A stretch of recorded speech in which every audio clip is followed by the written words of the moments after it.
60Hz gaming is officially dead, at least when it comes to PC gaming. There have been many in this space who have made that claim before, while ignoring the fact that high refresh rate monitors have simply not been affordable to most people. On my desk today, however, is a 25-inch monitor from KTC, featuring a blistering 180Hz refresh rate, FreeSync Premium, and best of all, it's only $95 brand new. So, I'll say it again, 60Hz gaming is officially dead.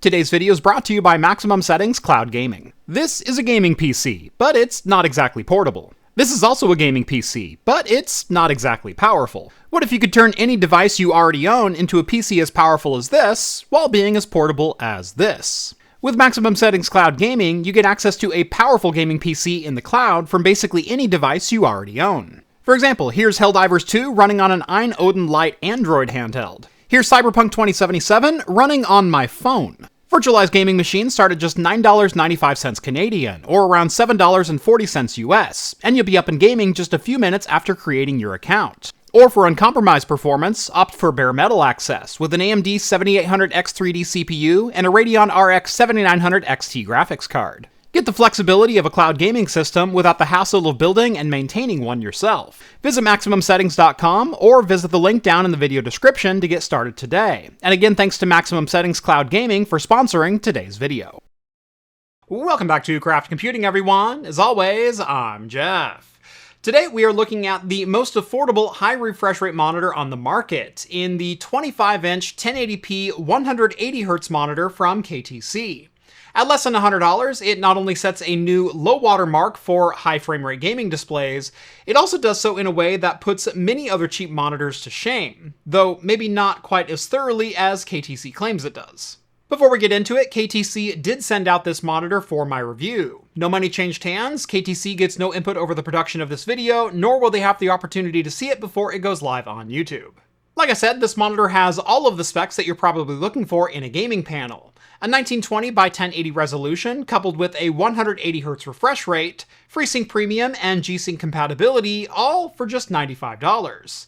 But KTC goes a couple steps further on their advertising for this IPS display, claiming 100% sRGB color accuracy and 128% coverage, as well as a 105% DCI-P3 coverage for those who might be interested in video-centric uses. The features are as bare bones as they come, which shouldn't be surprising at this price point. We've got two HDMI inputs, a single DisplayPort input, and power is handled by a 12-volt 3-amp wall wart. And that's about it. The monitor stand is lightweight and sturdy enough for what it is, and offers around 20 degrees of tilt adjustment. For those who want a bit more versatility, there's also a VESA 100 mount on the rear, so you can bring your own stand or monitor arm. Starting with the actual reason to buy this monitor, yes, it really is a 180Hz IPS panel. It also hits the claimed 350 nit brightness without washing out the image, a pretty rare feat among inexpensive monitors. In total, I spent around 12 hours playing games on this monitor already, and have been very impressed with both its speed and overall image quality. I ran through some Blurbuster UFO motion tests, and the results are impressive to say the least. In fact, as far as motion blur goes, the KTC has some of the most consistent results from any gaming monitor that I've tested. At 350 nit brightness, there's only between 2 and 3 ghosted frames on any color combination. 3 frames at 180 frames per second is roughly 1.6 milliseconds, which lines up nicely with the 1 millisecond response time claims. But it's not just the high refresh rate that makes this a fantastic gaming monitor. The KTC 25-inch also features FreeSync Premium compatibility, meaning you get variable refresh rate of between 48 and 180 frames per second without screen tearing. But there's a problem with this offering, and it's something that should have not only been noticed, but already solved by KTC. While the monitor does support FreeSync, it's a feature that's only supported via DisplayPort connectivity. And even though this monitor has a DisplayPort input, KTC opted to only include an HDMI cable in the box.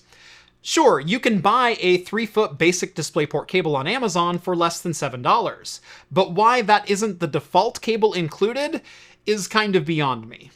I'm guessing only including an HDMI cable was done either to help with cost cutting, and at $100 for a monitor, every last penny really does count, Or the decision was around compatibility with gaming consoles, which don't have support for DisplayPort. But it seems to me that the extra $1 per cable to include DisplayPort instead of HDMI would easily be saved by cutting down on customer complaints and returns because customers couldn't enable variable refresh rate without buying another cable type. KTC, if you're watching this, you should absolutely ditch the HDMI cable for a DisplayPort in the box to help avoid any potential customer confusion or anger, especially because gaming and FreeSync Premium are really the two main features and selling points on this monitor. Typically on gaming monitors, I only do a quick spot check on color accuracy, as a sub $100 monitor isn't exactly supposed to be built for video or photo editing. But when KTC opted to claim 128% sRGB coverage, and even more surprising, 105% DCI-P3, I decided to dig a bit deeper. Now, to be clear, I've stated on the channel before that I believe any monitor sold today should have greater than 100% sRGB coverage, and I'd prefer to be higher than 95% accuracy to go along with that. The KTC 25 does manage this without too much trouble, with 122% gamut volume and 99.4% gamut coverage, with an average delta E of 1.48. Pretty solid for a budget panel like this, and on par with Pro displays from as little as 5 years ago. But those DCI-P3 claims. I have no idea what KTC thought was going to happen when they claim 105% coverage, but when you only cover 87% of that color range to begin with, and that was with me testing on 2 different colorimeters, I have to call that out. Even though no one in the right mind would actually expect this monitor to be accurate for video color grading given its low price. Getting back on track, I am still more than impressed with the gaming performance on display here. Get it? On this, whatever.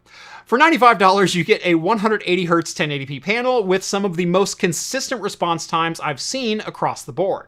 For $7 more, you can even enable FreeSync Premium via...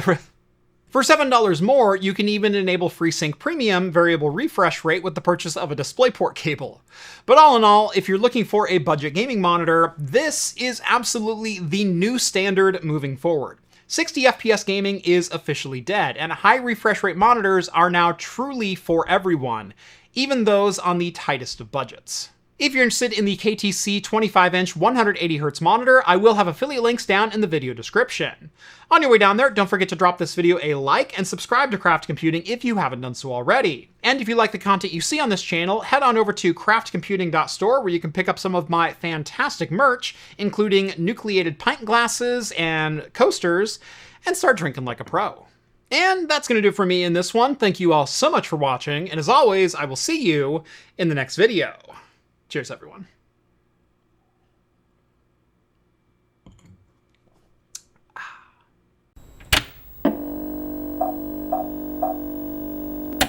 Beer for today was sent over from Mike, a longtime fan of the channel, and it is the Montreal State of Mind from a brewery that I can't pronounce because it's in French, but this is a 7% strong beer, or strong ale, brewed in Montreal. It's funny, it says strong beer, but it's a New England IPA. It does say NEIPA on it. So yeah, this one should be interesting.